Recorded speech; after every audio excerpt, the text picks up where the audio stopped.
Hi there, welcome back. When we think about the 80s, I think about the A-Team, Airwolf, Magnum PI and Miami Vice. And when you think about Miami Vice, you're thinking about the mother of all V12 supercars, the Ferrari Testarossa. So let's have a closer look.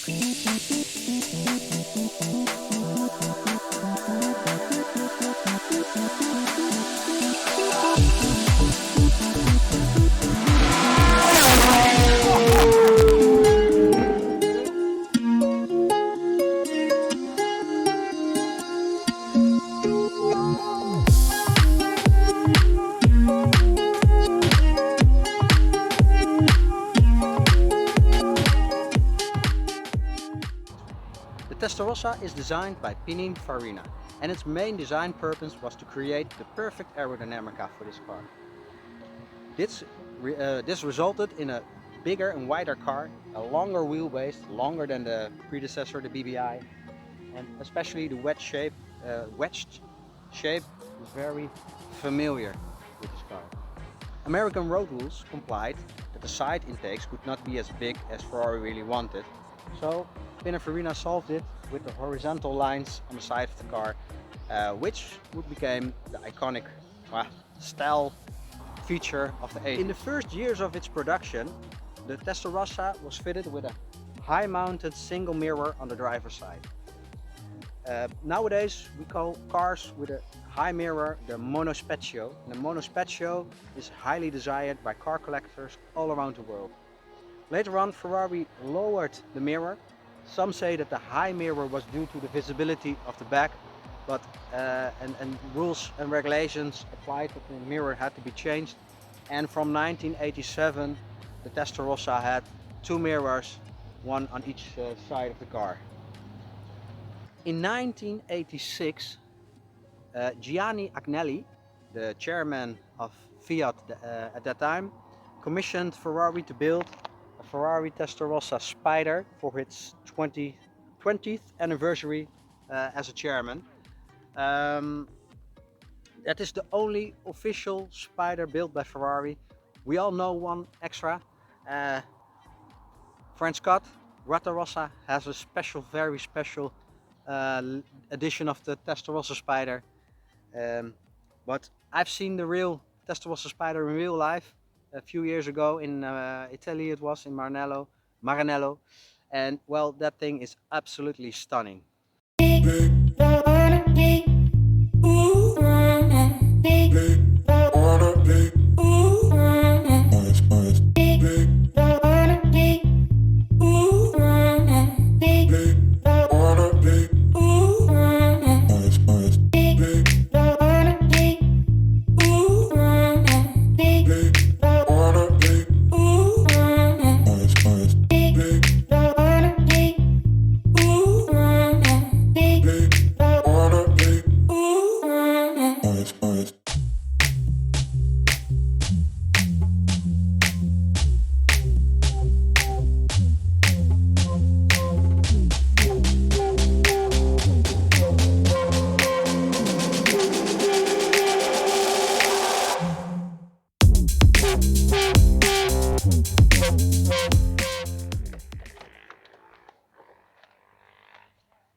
Whoa!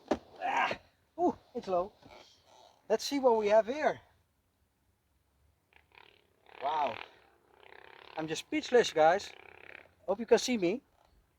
You know what? I'm gonna switch camera position. Well, that's better. Well, matter of fact, I am very happy with the sun, but sometimes the sun is a little bit too much. So it's hard to see, but that will be okay. Let's have a look at the interior of the Testarossa. As I said, a very classic Ferrari way. It smells fantastic. It even gets on my voice. And what we have here is, I'm gonna switch side, like this. The classic clockwork, just a very, not similar to my 308, but very recognizable. And here you got some oil information, gasoline. That's the clock. Oh, I was just, normally it's around there, and this one, very cool. And well, here we have all the buttons, and I'm not gonna touch all the buttons, but Yeah, it's very classic. And well, I have to say, I really like the how do you call it, the experience. And if here's a neat feature, do you see this line here? And that line continues. I don't think you can see it yet. There, that's the antenna. That's the antenna of the radio, and that's integrated in the front window. Very special. Up here we got some extra buttons. I don't know what they all do. I'm not gonna touch it because just this car screams respect. Just take your time to get to know each other. But well, and it's quite comfortable. Yeah, I like it. Well, I hear you thinking, yes, the biggest question of the world: how is the luggage space in this car? Well, let's have a look. And I will turn you around so you don't have to look at my ugly face. Hey, here we are. Well, first, let's have a look at the interior. It's absolutely stunning. I think this is the classic Ferrari look that I grew up with. But if you have a golf bag, then just have a look behind the seats. There is more than enough room to put a bag, or if you go on a holiday, to trolleys. So that's not a problem. But what about the front luggage area? Well, I can't remember who said that Ferraris are useless piece of you can't go anywhere with them. Look at this, you can fit easily 2 bags, some extras, a tent or whatever. And if you take this one away, excuse me, just a little bit careful, don't want to damage anything. Then you can see that there's a spare tire, a toolkit.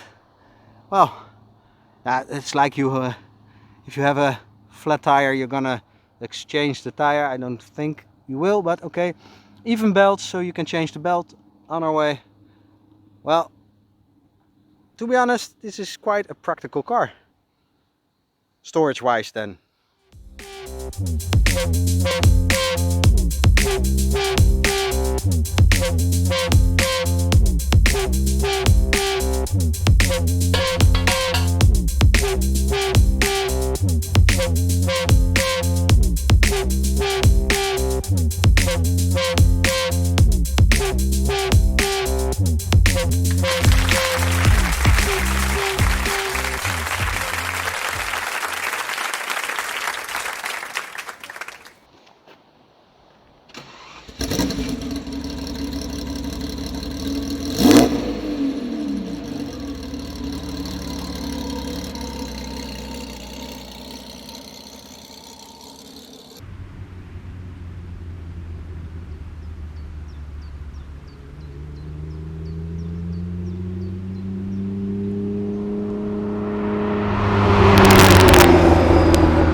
Beter voor de lichtinval, zie ik al. Ja.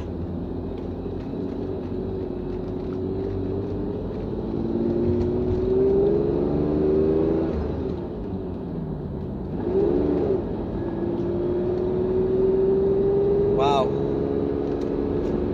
What an amazing feeling you get when you're behind the steering wheel of this car. It feels like a proper Ferrari. Even more than I'm used to with the 308. And wow, what can I say? The Testarossa, the name stands for redhead. It's Italian, and it you can see that back in the engine bay, and the cam covers of the car, they're painted red, just like the Testarossas of the 1950s. Wait, I have to concentrate because it's manual labor without any assistance. And I just remember that it's been a while since I've driven a car that has no assistance. And I almost forgot how much fun that is. But the redhead, the cam covers are painted red, just like the sister, of the older sister from the 50s. And well, that's something that nowadays, if you buy a Ferrari, you expect to see red painted parts in the engine bay. And that's all because of this legend, the V12 mother of supercars, the Testarossa.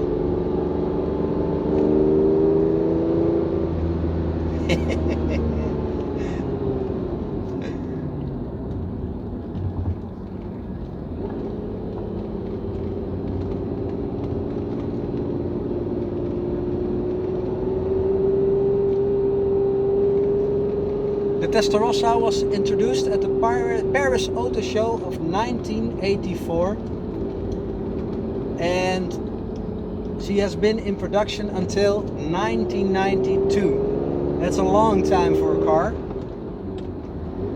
The first few models, the Moto Specchio, I already told you, with a single mirror. But in 1992 the Testarossa was replaced by the 512 TR, a redesigned car but with the same appearance almost. That one was in production until 1994 and was replaced by, yeah, in my opinion, Ferrari's biggest mistake, the F512M. Loved by car collectors, but yeah, well, I just don't like the styling. It just takes the extreme design elements of the Testarossa, like this one has, to a lower level, in my opinion. But that one has been in production until 1996, and in total they produced about 10,000 Testarossas, from which 7,000 match this the original Testarossa as we know it from Sonny Crocket, and how do you call the other guy? I don't know. But what an amazing car.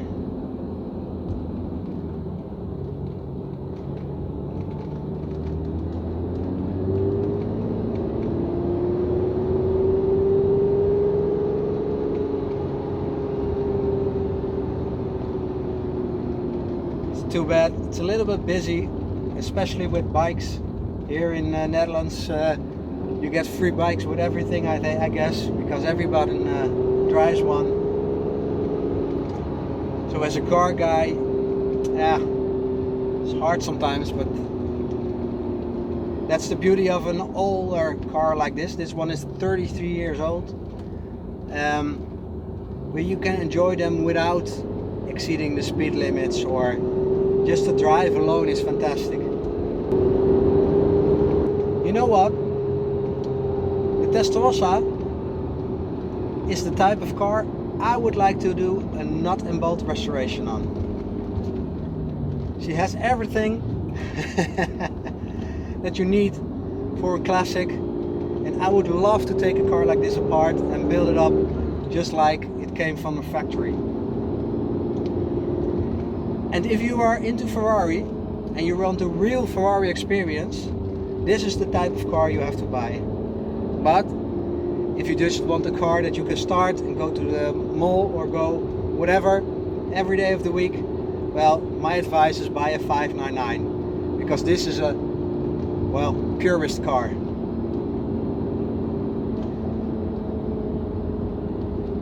Let's just enjoy the drive for now.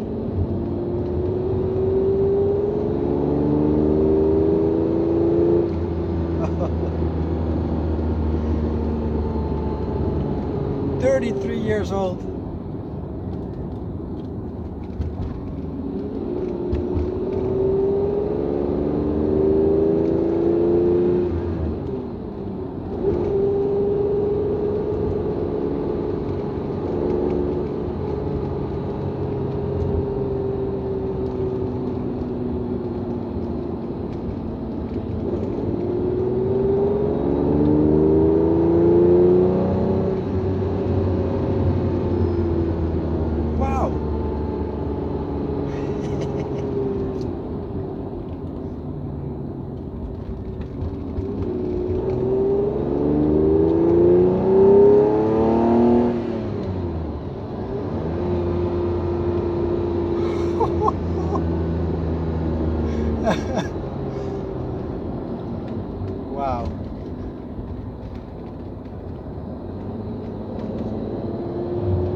sweaty.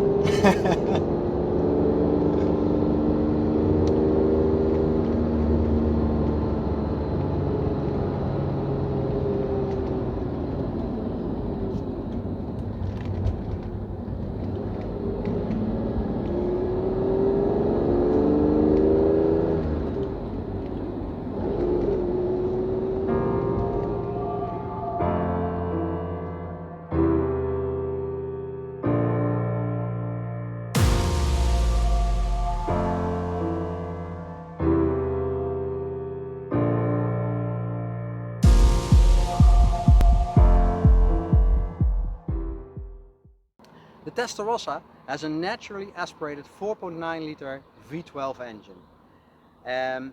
This engine has a maximum capacity of 385 horsepower at 6300 RPM, but some say 390 horsepower at the same RPM. Probably a little bit in between, because yeah, well, this car is a little bit older, so truth changes sometimes. But you can reach the 100 kilometers an hour mark in just 5.8 seconds, or as tested once, 5.4 is achievable. Well, that means that this car was not only fast in the 80s, but even now most cars cannot even match this car. Fantastic. You know, the fun part of making videos and driving cars like this are the kids. I really love the car community, make photos, and when you take them and have a sit in the car, you make their day. So if you ever have a car like this, make sure that you treat these guys well. Well, say what you want, but this is a real piece of art. I have to admit, this car has one downside, or actually two. Every once in a while the engine has to come out for a belt change, and that, my friends, can be an expensive bill. But on the other hand, well, if you have a car like this and you enjoy it and you drive it, then I think a bill like that is acceptable, because that's just part of the experience. And one other thing, if you're not careful on wet roads, yes, she will bite you, and she can bite you hard. But again, it's just a type of car. You have to accept that, and you have to be aware of that, and I think you can live with that. And there you have it. I forgot to make an outro. Fantastic car, fantastic day. Thank you all for watching, and see you again next time. Goodbye.